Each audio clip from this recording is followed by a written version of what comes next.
From the velocity time graph shown in the figure, find first average acceleration from 0 to 10 second, distance and displacement traveled in 40 seconds. Okay तो बच्चों इस question में हमसे पूछा गया है कि एक्सेलरेशन बताना है 0 से 10 सेकेंड में, ठीक है, और डिस्टेंस बतानी है 0 से 40 सेकेंड्स में, और हमको बच्चों डिस्टेंस भी बतानी है और डिस्प्लेसमेंट बताना है 0 से 40 सेकेंड में। तो डिस्टेंस और डिस्प्लेसमेंट दोनों कैलकुलेट करने हैं, ठीक है। अब सबसे पहले बच्चों हम बात करते हैं कि एक्सेलरेशन कैसे निकाल सकते हैं। तो देखिए 0 से 10 सेकेंड, यहाँ ये दिया ना टाइम सेकेंड में इधर, तो 0 से 10 सेकेंड बच्चों यहाँ तक हुआ। ये ग्राफ देखिए कुछ ऐसा है, ठीक है। हमें इसमें एवरेज एक्सेलरेशन पूछा गया, बट हम ये देखते हैं 0 से 10 सेकेंड तक स्ट्रेट लाइन ग्राफ है किसका, वेलोसिटी का। इसका मतलब ये हुआ कि 0 से 10 सेकेंड में एक्सेलरेशन कांस्टेंट है। तो जो एक्सेलरेशन निकालेंगे नॉर्मली वो इंस्टेंटेनियस एक्सेलरेशन वही एवरेज एक्सेलरेशन के बराबर होगा, क्योंकि एक्सेलरेशन क्या है, यूनिफॉर्म है। अब बच्चों यहाँ पे आपको पता है कि एक्सेलरेशन निकालने का तरीका क्या होता है। तो बच्चों स्लोप निकाल देते हैं। क्या निकालते हैं, स्लोप। नाम दे देते हैं सबको ABCD। इस पॉइंट को नाम दे दो E, इसको कह दो F, ठीक है।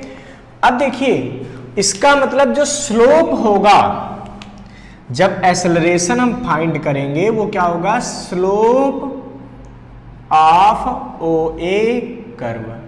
स्लोप का मतलब होता है tan थीटा, ये थीटा, tan थीटा निकाल दो। तो एक्सेलरेशन किसके बराबर हो जाएगा, स्लोप का मतलब tan थीटा, tan मतलब परपेंडिकुलर अपान बेस, ये हो जाएगा AE अपान OE। क्यों, क्योंकि यूनिफॉर्म एक्सेलरेशन, इसलिए। तो A इक्वल टू क्या हो जाएगा, AE, ये कितना है बच्चों, ये है 2 अपान OE, ये टाइम इंटरवल, ये कितना है बच्चों, ये है हमारे पास यहाँ पे O से E, ये है 10, ठीक है। सॉल्व करेंगे कितना निकलेगा, 0.2 मीटर पर second square. This is the acceleration, वो भी कौन सा, average acceleration from O to A, ठीक है। इंस्टेंटेनियस भी है। अब कोई पूछ दे कि 5 सेकंड पे एक्सेलरेशन बताइए, तो 5 सेकंड तो यहाँ कहीं होगा, उस समय का एक्सेलरेशन निकालोगे तो स्लोप वहां का निकालना पड़ेगा। तो हमने बताया ना कि जब यूनिफॉर्म एक्सेलरेशन होता है तो यूनिफॉर्म एक्सेलरेशन के केस में चाहे आप इंस्टेंटेनियस एक्सेलरेशन निकालिए चाहे एवरेज एक्सेलरेशन निकालिए, दोनों का आंसर सेम आता है। मतलब अगर कोई पूछ दे 5 सेकंड पे एक्सेलरेशन बताओ तो वो भी यही होगा 0.2 मीटर पर सेकंड स्क्वायर, ठीक है। अब बच्चों हमें क्या करना है, डिस्टेंस बतानी है, ठीक है। तो सेकंड पॉइंट हमको बताना है बच्चों डिस्टेंस। सोचिए डिस्टेंस आप कैसे निकाल सकते हैं।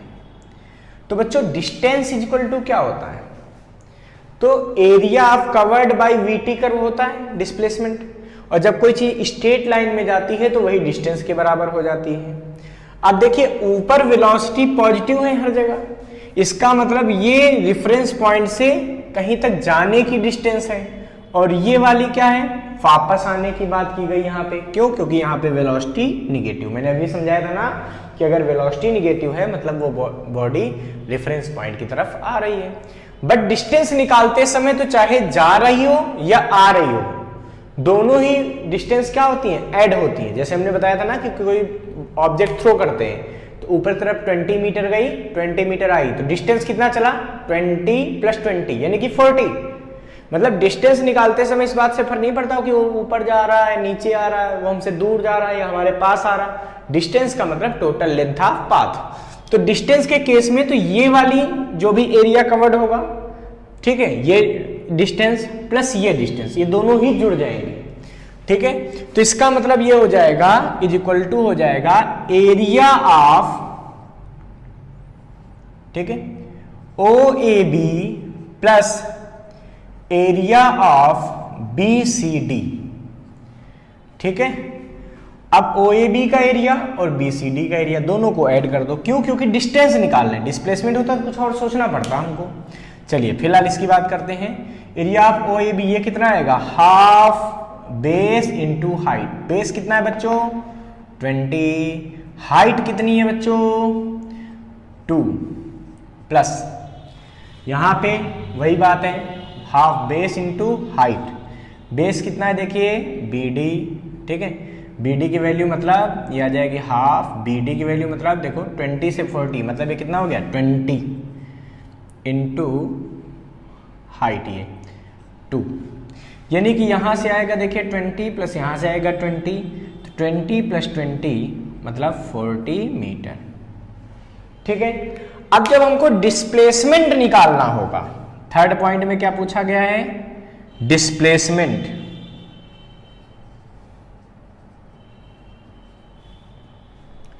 तो डिस्प्लेसमेंट कैसे निकाल सकते हैं बच्चों?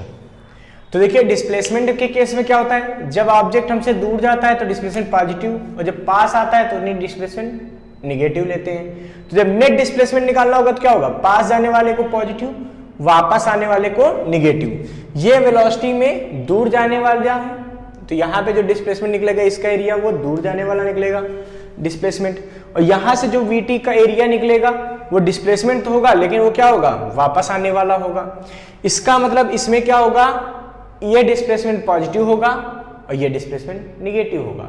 तो टोटल कैसे निकलेगा, तो वही बात होगी, इसमें भी लिखेंगे क्या एरिया ऑफ OAB माइनस, क्यों, क्योंकि ये चीज क्या है निगेटिव है, एरिया ऑफ BCD, क्योंकि निगेटिव वेलोसिटी में चले गए।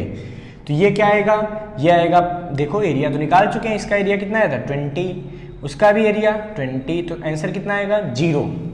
इसका मतलब इस ऑब्जेक्ट की नेट डिस्प्लेसमेंट कितनी हो गई 0 हो गई, जबकि नेट डिस्टेंस कितनी हो चला है 40 मीटर। तो बच्चों ये चीज क्लियर हो गई। ओके बच्चों।